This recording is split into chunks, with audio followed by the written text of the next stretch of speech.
dado ao Rei dos Reis, aquele que venceu a morte e vivo está. Leão da tribo de Judá, estrela da manhã, poderoso na guerra, Deus forte que comigo está. Quem é o Rei da Glória? Ele é o Rei da Glória, o Senhor meu Deus. Quem é o Rei da Glória? Ele é o Rei da Glória, o Senhor meu Deus.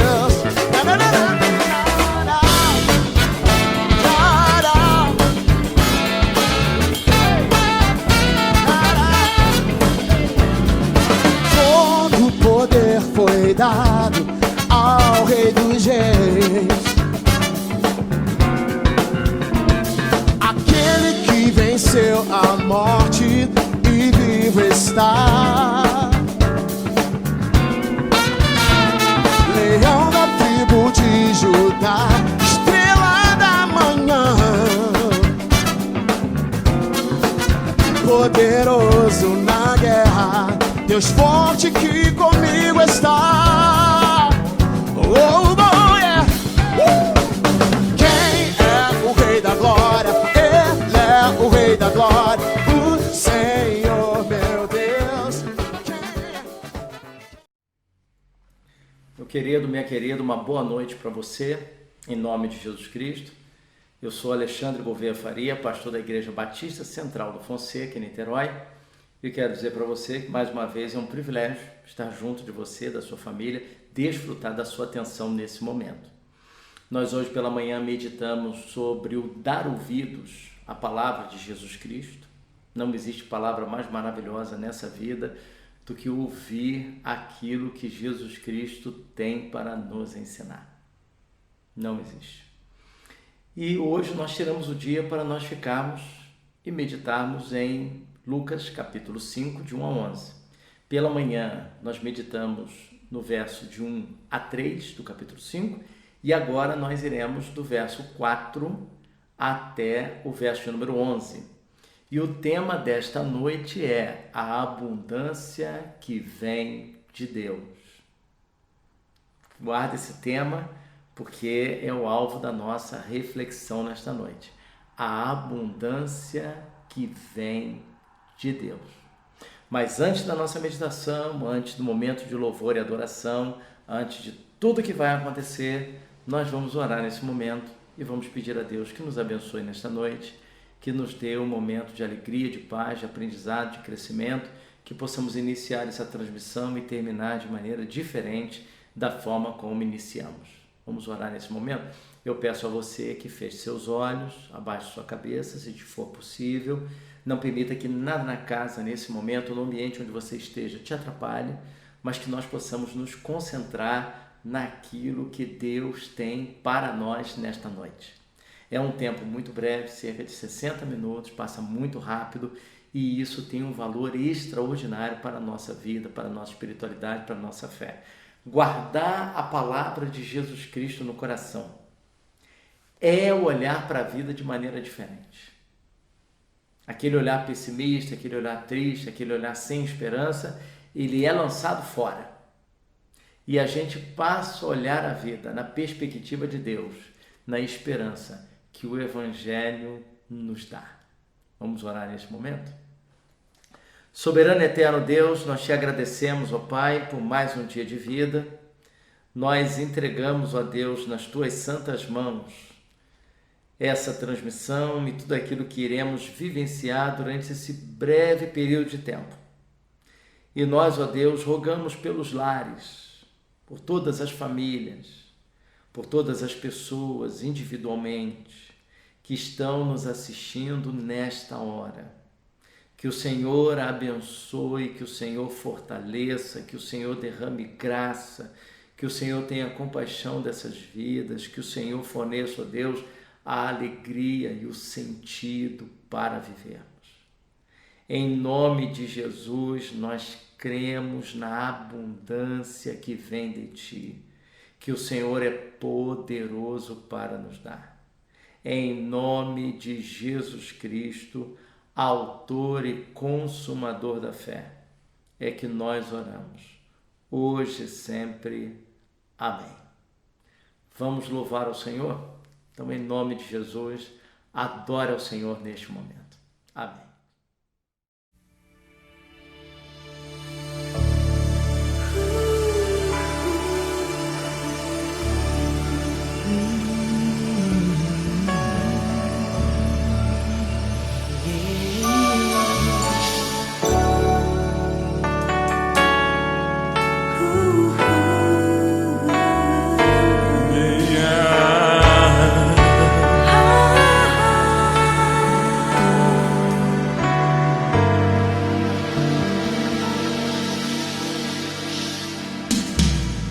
Não existe nada melhor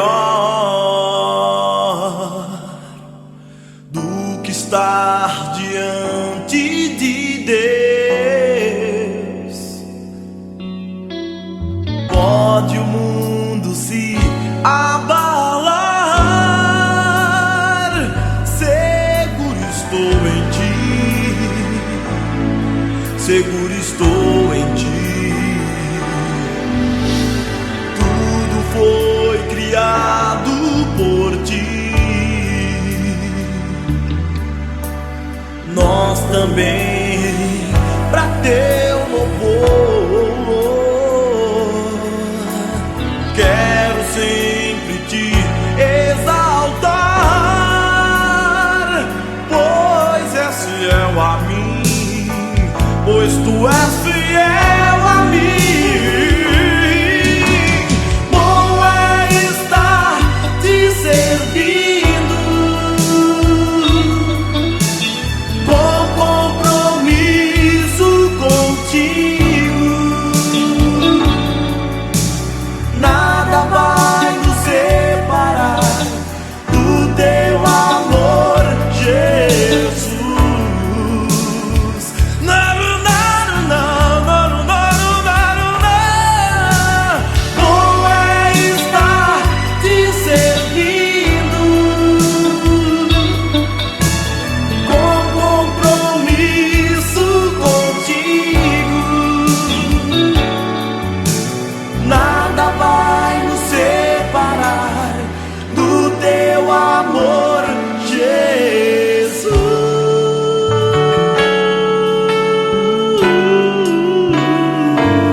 E nós também, pra Teu louvor,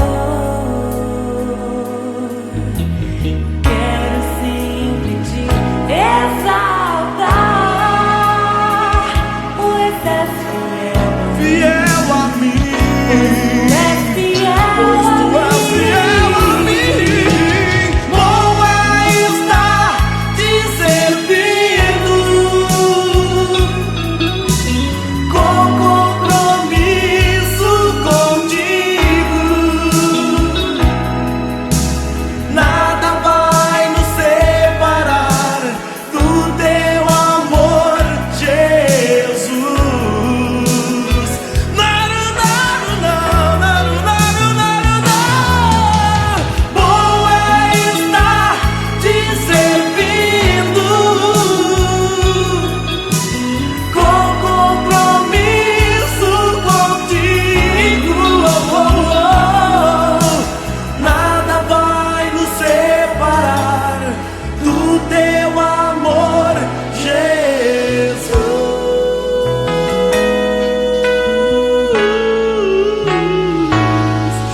Eu creio que depois de um momento de adoração como esse, só nos resta falar amém, assim seja, seja assim. Eu vou pedir a você que abra sua Bíblia no Evangelho de Lucas, capítulo 5, como já foi dito, nós meditamos de manhã em Lucas 5, de 1 a 3, o dar ouvido à palavra de Jesus Cristo. E agora nós veremos a abundância que vem de Deus. Por quê? Porque depois da conversa com a multidão, conversa mais um monólogo, né? Jesus pregou a multidão. Terminada a palavra, você perceba que Jesus conversou sobre a vida, sobre assuntos do reino de Deus, mas Jesus nunca perdia de vista as necessidades que os seres humanos possuem. Então, ele viu que 2 barcos estavam disponíveis. E esses 2 barcos pertenciam a uma equipe que trabalhou durante a noite. Então, existia, naquela época, pescadores que trabalhavam durante o dia e pescadores que trabalhavam durante a noite. E durante a noite exigia mais recurso, então podemos dizer que quem trabalhava à noite tinha mais recurso que quem trabalhava durante a manhã, durante o período da manhã. Só que o grupo que havia trabalhado à noite, possivelmente liderado por Simão Pedro, esse grupo não obteve sucesso. Esse grupo trabalhou a noite inteira e de manhã não tinha nada. Imagine você que frustração, que decepção, que esgotamento físico, emocional desse grupo que trabalha com a pesca, que são profissionais do mar, que precisam do peixe para vender, para obter o seu sustento. Mas esse grupo trabalhou a noite toda e foi praticamente em vão. Quando Jesus termina de cuidar das necessidades e da palavra da pregação, ele vai cuidar das necessidades daquele grupo. E eles viverão uma experiência com Jesus que vai mudar o rumo da história desses homens. Pedro até então já estava caminhando com Jesus, porque existe um milagre anterior a essa experiência, no capítulo 4 de Lucas, do verso 38 e 39, Lucas 4, 38 e 39, que registra a cura da sogra de Pedro. Mas Pedro ainda não havia sido chamado para ser discípulo de Jesus. E agora ele vai ser chamado para ser discípulo. Então, a partir dessa experiência, desse milagre, dessa manifestação da abundância que vem de Deus, alguma coisa iria mudar no coração de Pedro. E Jesus iria usar essa experiência para propor a Pedro algo ainda muito maior. Vamos acompanhar a leitura? Lucas capítulo 5, verso de número 4. Quando acabou de falar, terminou de pronunciar o seu sermão, a sua palavra, a multidão que estava sedenta para ouvi-lo. Quando acabou de falar, disse a Simão: vai mais para dentro do lago e lançai as vossas redes para a pesca. Eu queria destacar 2 pontos na palavra de Jesus. O primeiro deles é a certeza do Mestre, a afirmação categórica de que a rede será lançada, e essa rede é uma rede propícia para o turno da noite.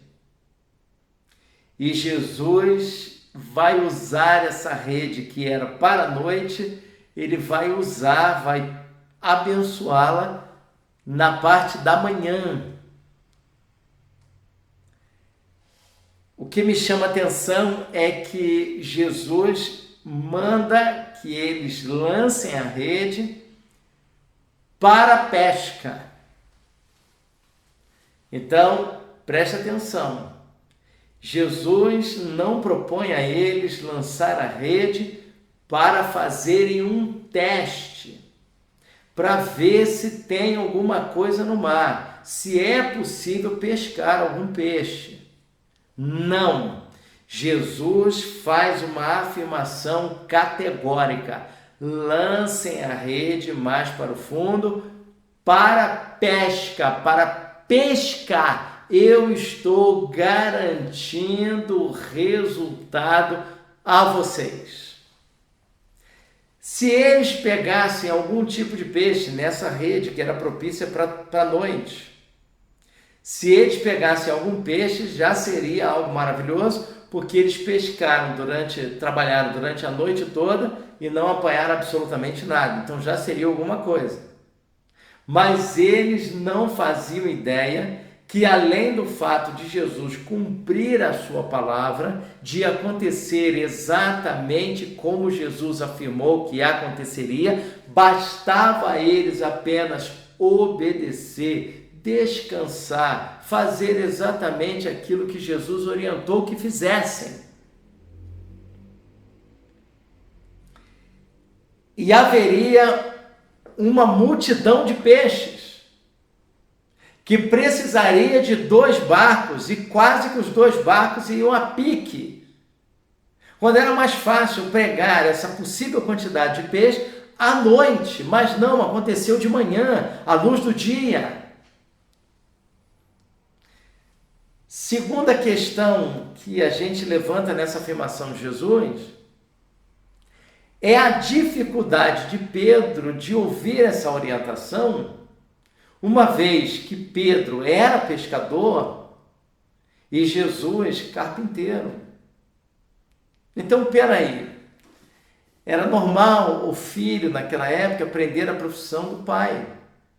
Então José é pai juridicamente de Jesus e ensinou Jesus provavelmente a arte do trabalho com a madeira. Então ele é carpinteiro.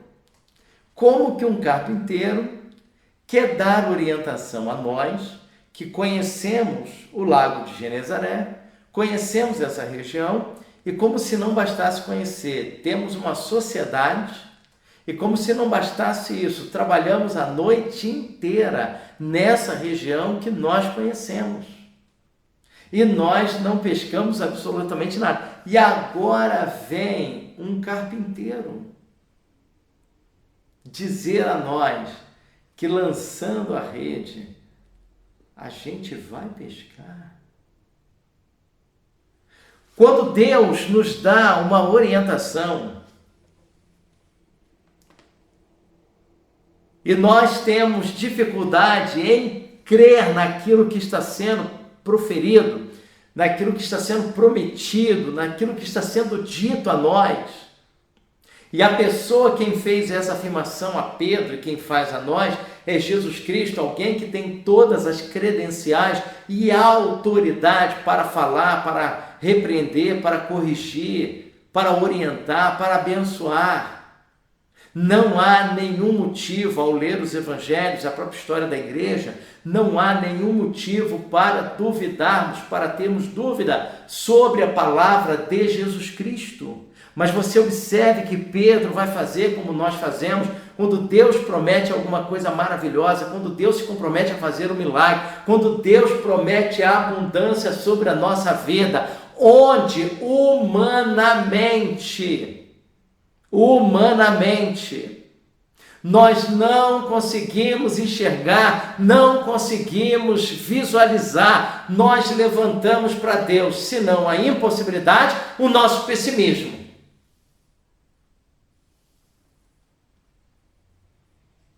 Simão disse, verso 5, Mestre, Trabalhamos a noite toda e nada pescamos. Pedro faz questão de proferir, de enfatizar, de constatar a Jesus todo o fracasso que ele e seus companheiros enfrentaram na noite anterior. Então, se existia alguém naquele momento que sentia o sabor amargo da frustração, esse alguém é Pedro. E talvez os demais que ali estivessem naquele bar também sentissem o mesmo sentimento que Pedro, mas talvez não tivessem a mesma coragem para falar. E aí vem a segunda característica, a segunda lição que nós tiramos nessa colocação de Pedro, é a seguinte: por que Pedro levanta essa história, constata o fracasso, levanta essas impossibilidades? Porque todos nós temos em comum o fato de não querermos voltar ao ponto em que fracassamos. Nós não queremos voltar para a cidade que um dia nós saímos para tentar a vida, nós não queremos voltar desempregados e fracassados economicamente. Ou seja, nós não queremos voltar ao ponto, ao lugar, à situação em que fracassamos. E Pedro deixa isso muito claro. Ora, Senhor, o que ele vai dizer? Mestre, trabalhamos a noite toda e nada pescamos, mas, todavia, entretanto, mas por causa da tua palavra, lançarei as redes. Quando Jesus vai pedir um dos barcos, diz que eles estavam lavando as redes, a constatação de que as redes estavam literalmente vazias. E de que esses homens trabalharam a noite toda e nada obtiveram. Agora Pedro é como se ele estivesse lançando toda a responsabilidade sobre Jesus Cristo. Senhor, eu vou fazer sim, porque o Senhor está orientando para que façamos. Eu, da minha própria vontade, não tenho nenhuma vontade de fazer, não tenho nenhuma condição emocional, não visualizo, estou marcado pelo cansaço, nós passamos a noite inteira acordado. Essas redes não são redes propícias para o trabalho durante o dia, mas são redes para o trabalho durante a noite. Mas sob a tua palavra, sob a tua afirmação, eu vou lançar a rede. Então, você perceba que na colocação de Pedro, se por um lado são apresentados as frustrações e os insucessos do ser humano, por outro lado, Deus apresenta as possibilidades, mesmo na realidade de insucesso que nós acabamos de experimentar. Olha que coisa interessante. Jesus poderia dizer a Pedro para pescar na noite daquele mesmo dia, para vivenciar uma nova experiência. Mas não, Jesus é como se ele quebrasse as regras naquele momento daquele grupo que estava acostumado a pescar à noite. E agora ele garante que haverá resultado na parte da manhã. Ou seja, Deus é capaz de garantir resultados mesmo onde nós não vemos a possibilidade de resultados. Então a nossa visão, ela é muito limitada. Nós não enxergamos as coisas da mesma forma como Deus enxerga. E é por isso que nós precisamos e nós dependemos da palavra de Jesus Cristo. Somente Jesus Cristo, pois nenhum pescador que estava presente naquele momento, ou menos ainda qualquer pessoa que não fosse pescadora, poderia falar a palavra que Jesus falou. Ou seja, nós dependemos dessa palavra que só Jesus poderia pronunciar. E ainda hoje nós dependemos da palavra que só Jesus pode pronunciar.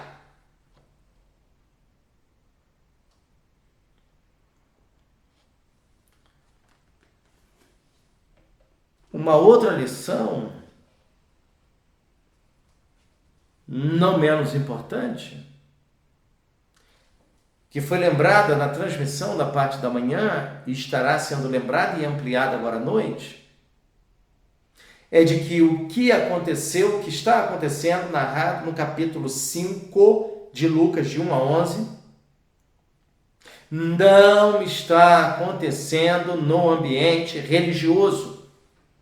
Eu vou repetir, o que está acontecendo não está acontecendo no ambiente religioso, não está acontecendo dentro do Templo de Jerusalém, não está acontecendo em nenhuma das sinagogas que havia naquela época, está acontecendo numa praia. Então a proclamação do Evangelho, quando a multidão está na praia, quando eles estão ali se aglomerando e se apertando, quando Jesus puxa aquele barco, entra no barco, senta, se assenta e começa a proclamar o Evangelho e pregar para aquela multidão, ele transformou aquele cenário ali numa pregação, ele transformou aquele barco num púlpito onde ele anunciava as boas novas àquela multidão.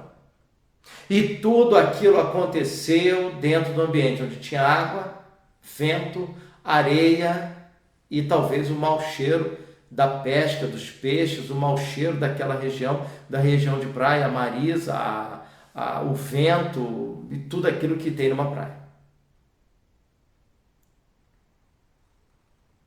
É ali que Jesus proclama o Evangelho. E agora, como desdobramento dessa percepção que tivemos hoje de manhã, estou agora reprisando, o milagre também vai acontecer dentro de um ambiente tremendamente propício para a pesca. Ou seja, o ambiente dos pescadores.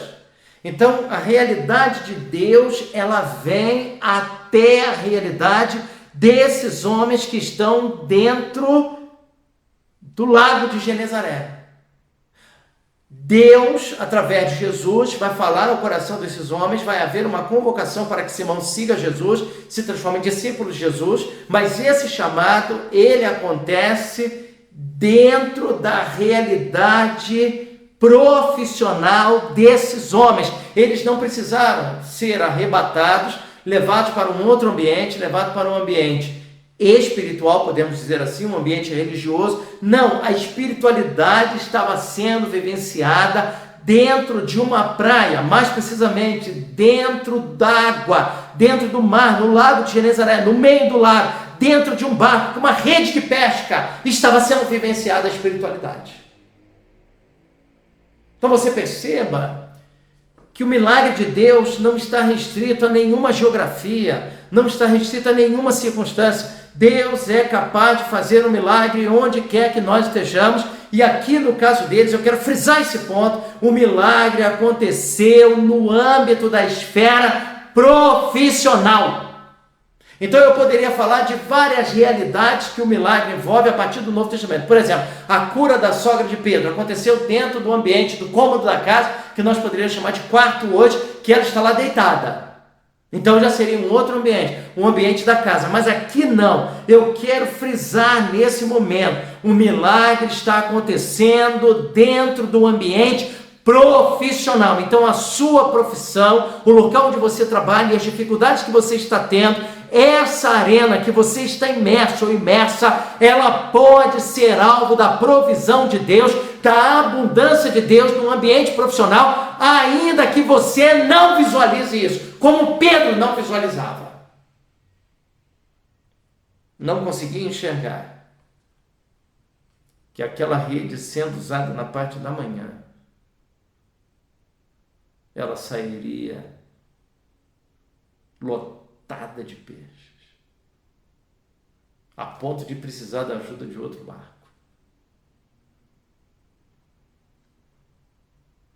Eu pergunto a você, Uma pergunta que você não precisa me responder, responda para si.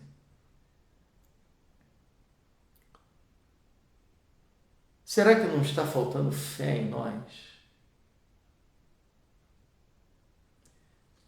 Quando eu olho para essa experiência e quando eu leio a fala de Pedro,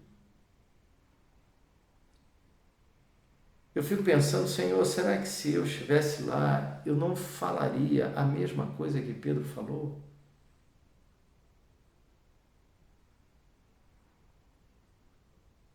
Será que mesmo sendo crente, sendo pastor, será que nós não manifestamos uma falta de fé em levantarmos e listarmos para Deus uma série de impossibilidades, quando na verdade existe uma abundância que vem de Deus. Repito, existe uma abundância que vem de Deus. E eu acrescentaria nesta situação, essa abundância não só vem de Deus, como Deus é o único capaz de nos dar. Mas olha que coisa interessante. Aconteceu um milagre. E nós poderíamos levantar duas características desse milagre. A primeira delas é que há dois tipos de milagre na Bíblia: milagres mediados e milagres imediatos. Então existe o milagre imediato e existe o milagre mediado. Milagre imediato é quando Deus vai lá e faz alguma coisa sem auxílio humano. Então Deus foi lá e abriu o mar sem auxílio humano e o povo de Israel passou. Está lá em Êxodo capítulo 14. E existe o milagre mediado quando entra a participação humana, como nesse caso aqui. Então esse milagre aqui é um milagre mediado. E onde que eu entro na questão do mediado? O milagre, a ação de Deus, ela passou pela ação humana. Foi necessário que esses pescadores lançassem a rede ao lago para que houvesse o milagre. Então, há uma participação humana neste evento. Era necessário lançar a rede. Não era Deus, na pessoa de Jesus, que iria lançar a rede. Eram os homens, os pescadores. Era Pedro e os seus companheiros de pesca. Eles iriam lançar a rede.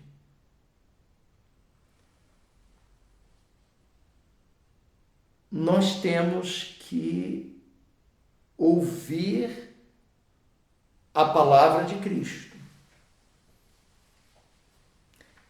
Essa abundância que vem de Deus, só Deus pode nos dar.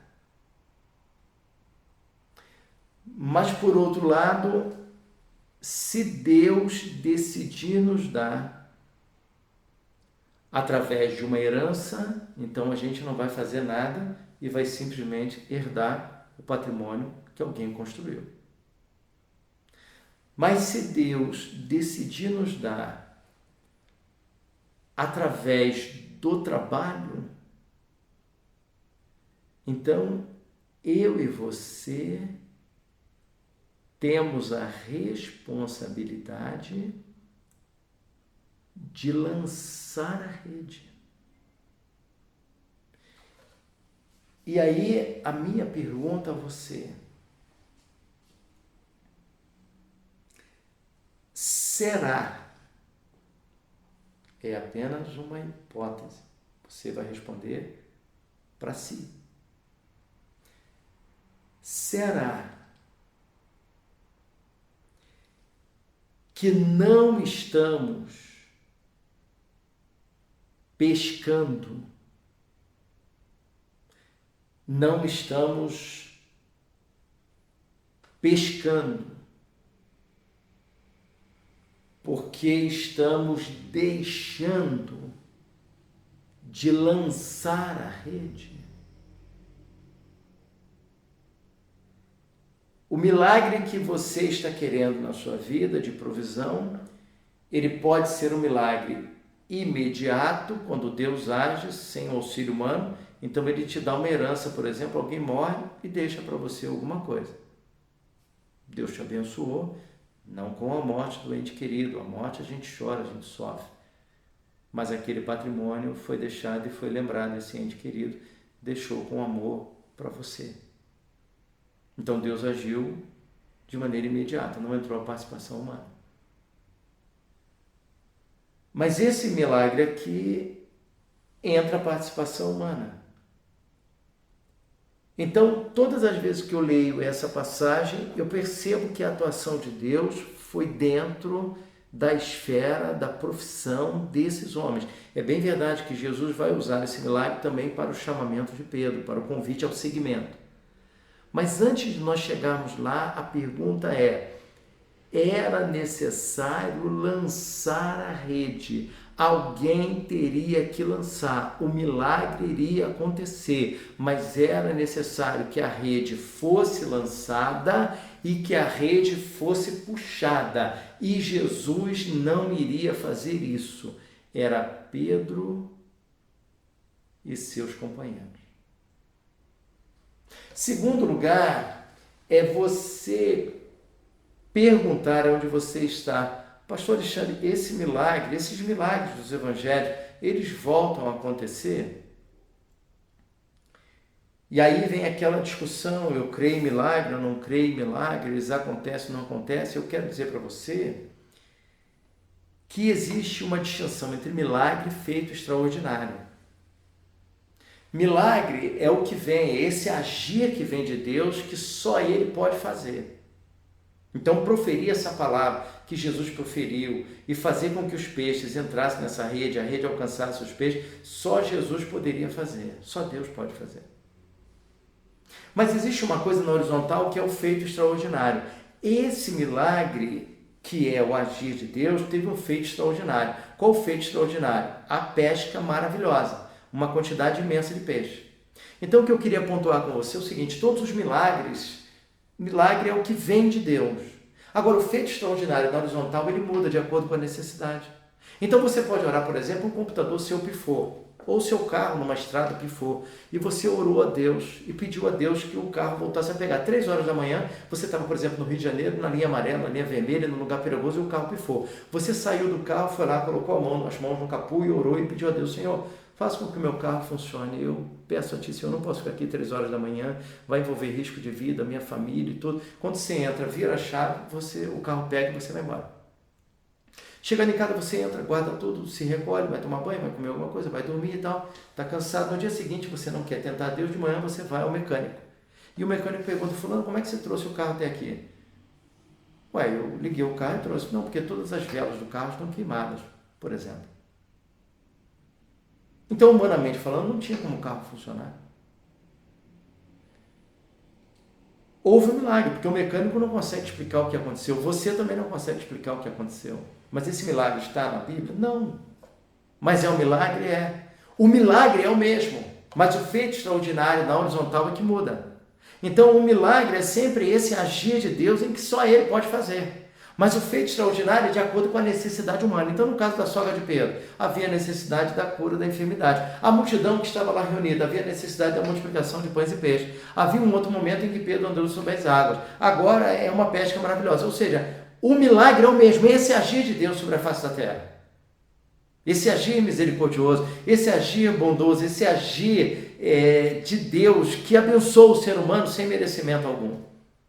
Mas na horizontal, o feito extraordinário muda de acordo com a necessidade humana. Aqui há uma necessidade, então a atuação foi na esfera da profissão e do trabalho desses homens. Então você pode orar pedindo a Deus um milagre na esfera da sua vida profissional, nos seus afazeres, nas suas responsabilidades. Você pode orar nessa direção, porque existe uma abundância que vem de Deus e só Ele pode nos dar, e nós podemos pedir, porque Deus é nosso Pai Celestial e tem prazer em nos dar. Amém. Diz amém aí onde você estiver. Amém. Feito isso, verso número 6. Feito isso, apanharam uma grande quantidade de peixe, tanto que as redes começaram a se romper. Acenaram então aos companheiros que estavam no outro barco. Não dá para gritar. Por que não dá para gritar? Porque a velocidade do som sobre as águas é 7 vezes menor. Então, se ele falasse, a galera não iria ouvir. Então, teve que acenar. Acenaram então os companheiros que estavam no outro barco para virem ajudá-los. Eles foram e encheram ambos os barcos, tanto que quase iam a pique. Então, alguma coisa extraordinária, inédita aconteceu diante daqueles homens. Eles estão perplexos. Uma coisa é falar sobre a graça de Deus, outra coisa é se deparar com ela. Uma coisa é dizer que Deus é bom, outra coisa é experimentar essa bondade. Uma coisa é dizer que Deus é poderoso, Ele criou os planetas, as constelações, as estrelas, criou todas as coisas. Outra coisa é experimentar Deus criando algo na nossa vida, fazendo algo inédito. Aqui eles estão experimentando algo inédito e indescritível. Como que um carpinteiro deu uma palavra tão certa, tão exata. Nós passamos a noite toda aqui, usamos uma rede que é propícia para a noite e não para amanhã, e nós alcançamos essa quantidade de peixe, e a rede está quase rasgando, e a gente precisa de outro barco, e os 2 barcos estão quase da pique. Como se explica isso? Um milagre não se explica. Um milagre não se explica. Não tem como explicar. Explicou, deixa de ser milagre. Alguma coisa extraordinária aconteceu. Sabe por quê? Porque Deus é poderoso para fazer muito mais além do que tudo quanto pedimos ou pensamos, segundo o poder que em nós opera.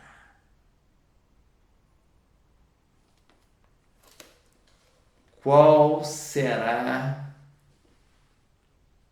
a reação? Toda ação gera uma reação. A física diz isso. De mesmo modo, direção e sentido contrário. Então, qual será a reação? Ao ver isso, Simão Pedro prostrou-se aos pés de Jesus, dizendo: afasta-te de mim, Senhor, porque sou um homem pecador.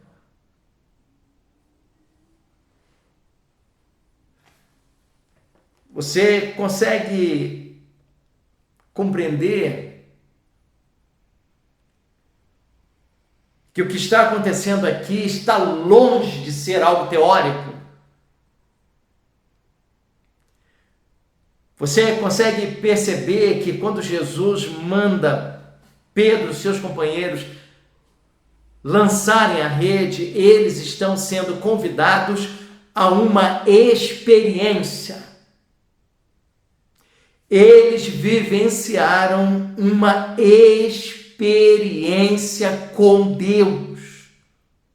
Pedro agora está vivendo uma perplexidade, porque aquilo que está acontecendo foge a uma explicação racional. Ele olha para aquela situação, ele olha para a rede, ele olha para os peixes, ele olha para o outro barco, ele olha para os companheiros que estavam ali e ele não consegue encontrar uma racionalização, ele não consegue explicar o que está acontecendo, ele não consegue encontrar uma lógica que explique o fracasso na noite anterior e esse sucesso absurdo agora de manhã, à luz do dia.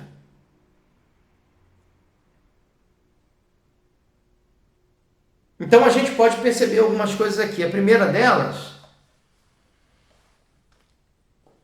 é que existem 3 grupos aqui presentes nessa história.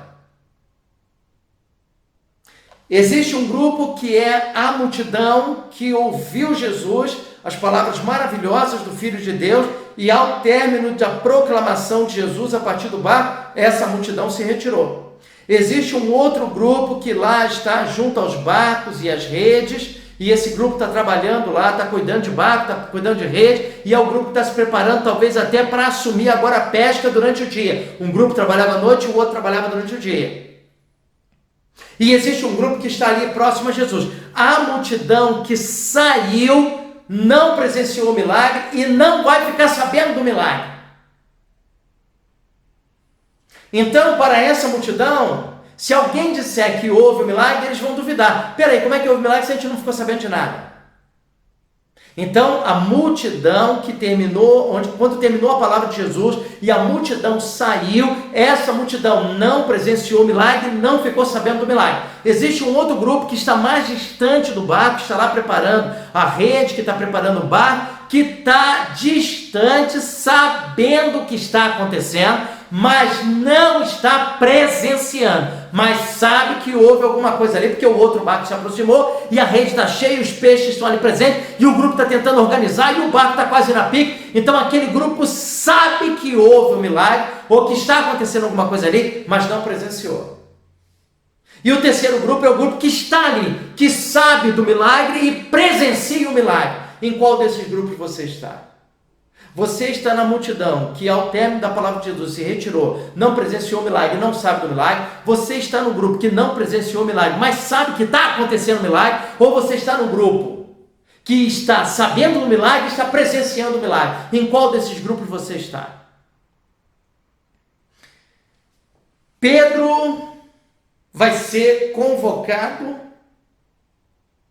a seguir Jesus. É a teologia do seguimento, do comprometimento, do discipulado, do envolvimento, do seguir. Não é andar um atrás do outro, é seguir, é comprometer-se, um comprometimento de vida ou morte.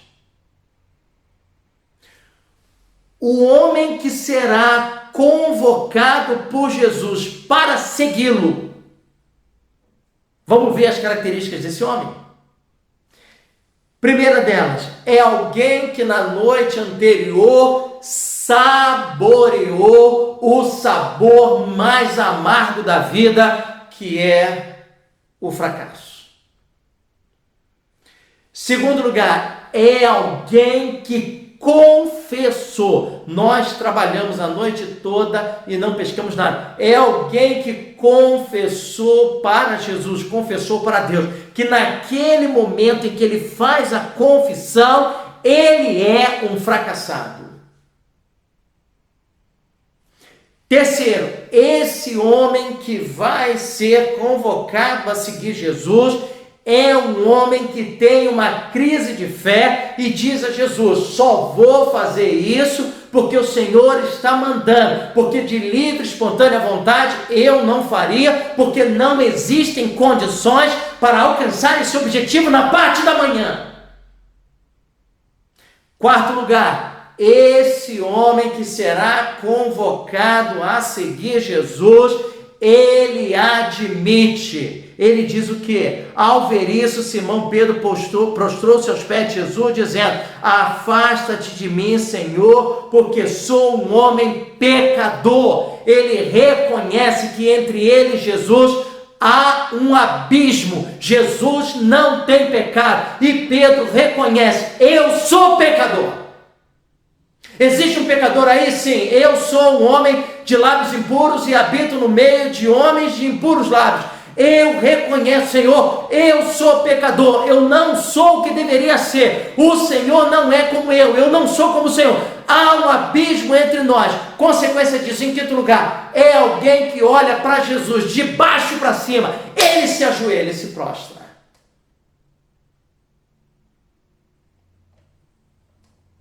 Essa é a forma correta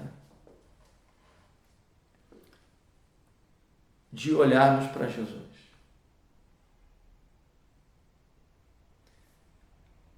A forma correta de olharmos para Jesus, eu vou dizer a você qual é. É olharmos para Jesus de baixo para cima.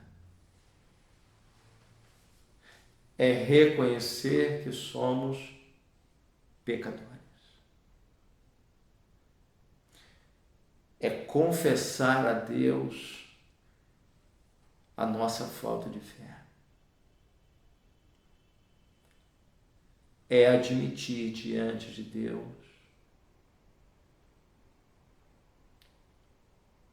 os nossos fracassos.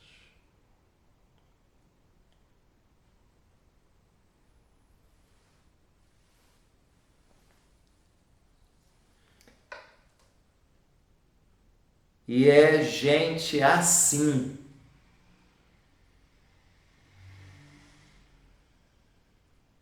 que Jesus chama para segui-lo.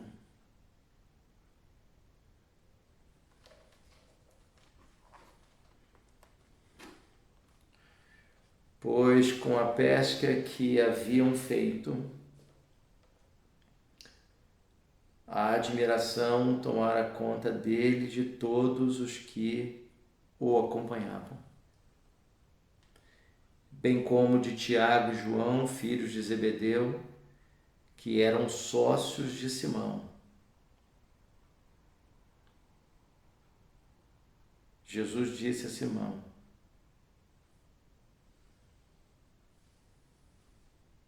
não temas. Então Jesus chama para segui-lo gente que tem medo. E ele diz a quem tem medo: não temas.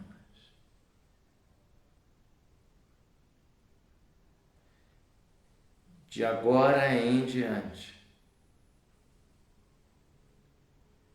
serás pescador de homens. Vê se você entende a metáfora. Em Efésios capítulo 2, verso 1, o apóstolo Paulo vai dizer: ele vos deu vida, estando vós mortos em delitos e pecados.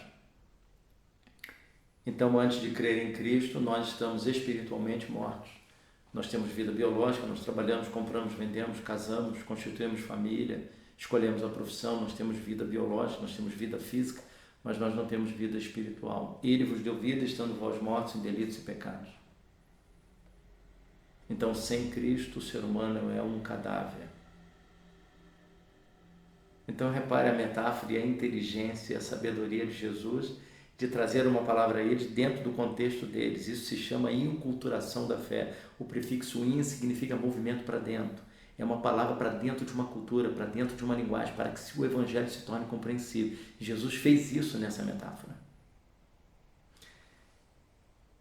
Eles, ao pescarem peixes, eles pegavam peixes vivos para morrerem. Ao serem pescadores de homens, há uma inversão. Eles agora, na linguagem de Efésios, capítulo 2, verso 1, eles pegam homens mortos para viverem. Então, Jesus chama pessoas que fracassaram, pessoas que têm crise de fé, pessoas que têm dúvidas, pessoas que se confessam pecadoras, pessoas que têm medo. E Ele chama a gente assim também, para segui-lo. Então perceba como o projeto de Jesus Cristo não é um projeto para pessoas perfeitas. Talvez você diga, pastor, eu tinha muita vontade de seguir Jesus, de frequentar uma igreja, de fazer parte do corpo de Cristo, mas eu olho para a minha história, eu já errei tanto, eu já falhei tanto. Eu quero dizer para você que o Evangelho é para você também. O Evangelho de Jesus, ele inclui, ele traz para dentro. Dentro do colégio apostólico, os 12, eles eram diferentes. Mateus era publicano. Mateus era comprometido com Roma para extorquir os judeus. Ele é judeu, só que um judeu vendido para Roma. E há uma linha no Novo Testamento que entende que Judas fosse um zelote ou comprometido com os zelotes que defendiam a luta armada contra Roma. Então Jesus pegou inimigos da sociedade ou inimigos na sociedade e fez com que inimigos na sociedade caminhassem juntos no reino de Deus. Então existem coisas que só o Evangelho faz. Então deixa Deus agir na sua vida. Deixa Deus fazer por você aquilo que você não tem capacidade de fazer. A nossa oração, ela deve ser assim: Senhor, faça por mim o que eu não consigo fazer.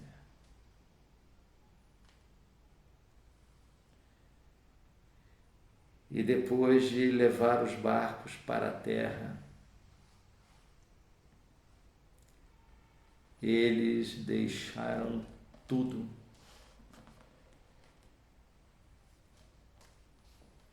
e o seguiram. O mais importante de tudo no dia de hoje, seja na palavra pela manhã e agora à noite,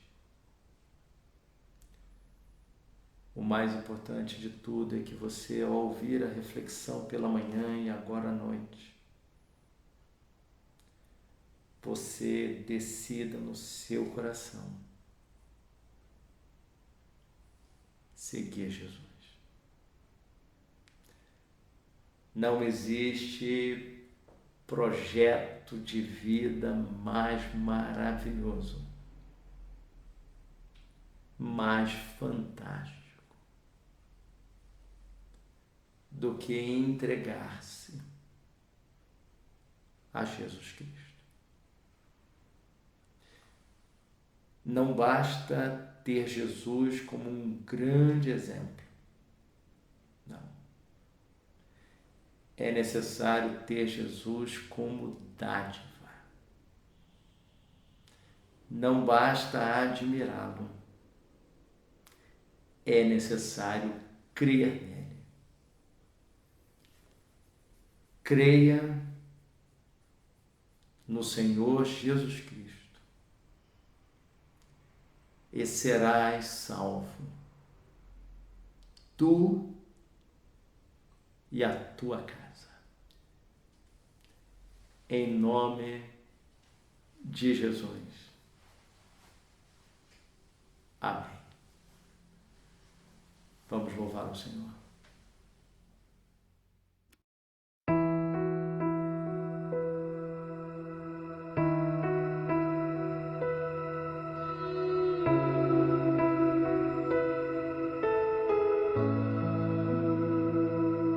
Amanheceu nada pesquei. Parecia ser apenas mais um dia como qualquer outro. Estava cansado, sem forças, desanimado, decidida a largar tudo e parar. Deus conhece tua estrutura, sabe o que está fazendo. Mesmo que seja difícil, não pares, Ele está vendo. Colheu todas as tuas lágrimas e mandou a te falar. Pega o que Ele te entregou e volte para o mar, que é o teu lugar. Quem mandou largar a rede? Quem mandou você parar? Volte para o mar alto, no lugar da tua vergonha eu vou te honrar. Quem mandou largar a rede? Quem mandou você parar? Volte para o mar alto, no lugar da tua vergonha eu vou te honrar. Filho, eu vou te honrar.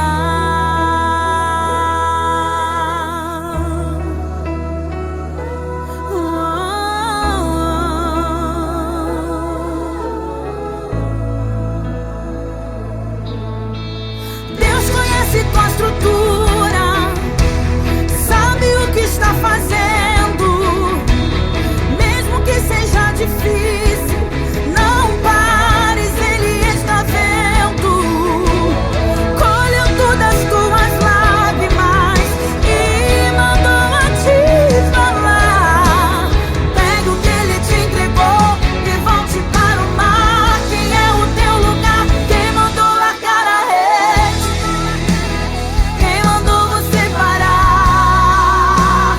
Volte para o mar alto, no lugar da tua vergonha eu vou te honrar. Quem mandou largar a rede? Quem mandou você parar?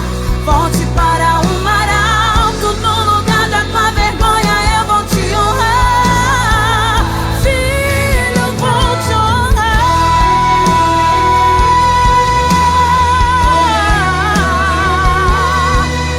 Oh filho, a noite já passou, a tua hora chegou.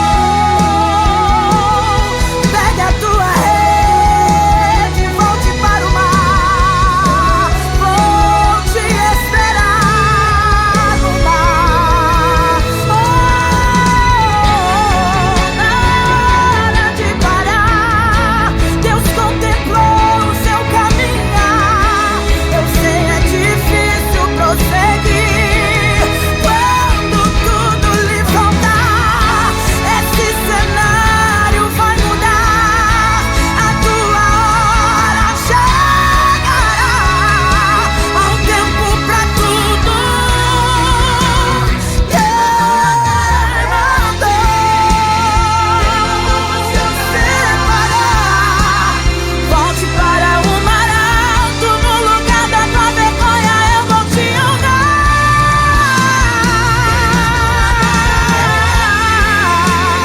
Quem mandou você parar?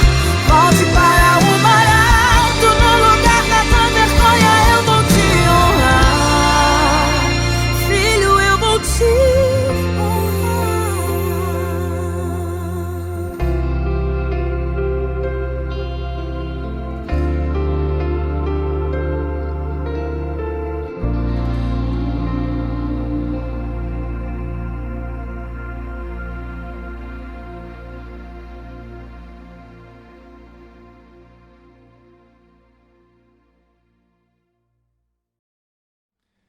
Meu querido, minha querida, Deus te abençoe. Esse é o nosso desejo nesta noite, essa é a nossa oração. Que o Senhor te abençoe de maneira abundante. Que você e a sua família experimentem a abundância que vem de Deus, ainda que os nossos olhos humanos não consigam visualizar. Mas existe uma abundância que, mediante o nosso trabalho diligente, sob a orientação de Jesus, nós podemos experimentar. Porque Deus é poderoso para suprir as nossas necessidades e não deixar faltar absolutamente nada na nossa vida. Não em nos dar tudo o que nós queremos. Deus não é nosso funcionário. Mas em nos dar aquilo que precisamos. Então, Deus sabe quais são as necessidades dos seus filhos, das suas filhas. Deus sabe quais são as necessidades da casa. Deus sabe quais são as suas necessidades financeiras. Deus sabe quais são as suas necessidades na saúde. Deus sabe quais são as suas necessidades emocionais, psíquicas. Eu quero dizer a você que Deus sabe de tudo que você precisa. E sabe qual é o desafio nesta noite? É de posse desta palavra: descansar em Deus e dormir a noite mais tranquila de 2020.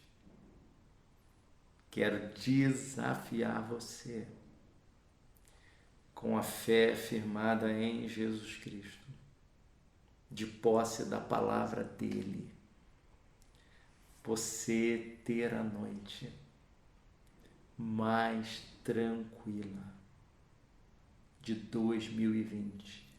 E essa tranquilidade independe das circunstâncias. Vamos orar para encerrarmos.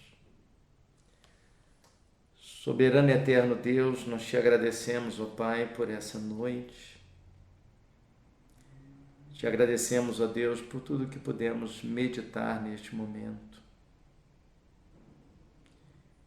E te rogamos que a palavra de Jesus Cristo encontre espaço em nosso coração, no coração daqueles que me ouvem. E que nós, ó Deus, de posse, dominados por essa palavra de Jesus Cristo, nós possamos dormir a noite mais tranquila de 2020. Em nome de Jesus Cristo, autor e consumador da fé, hoje e sempre. Amém. Deus te dê uma noite de paz. Em nome de Jesus.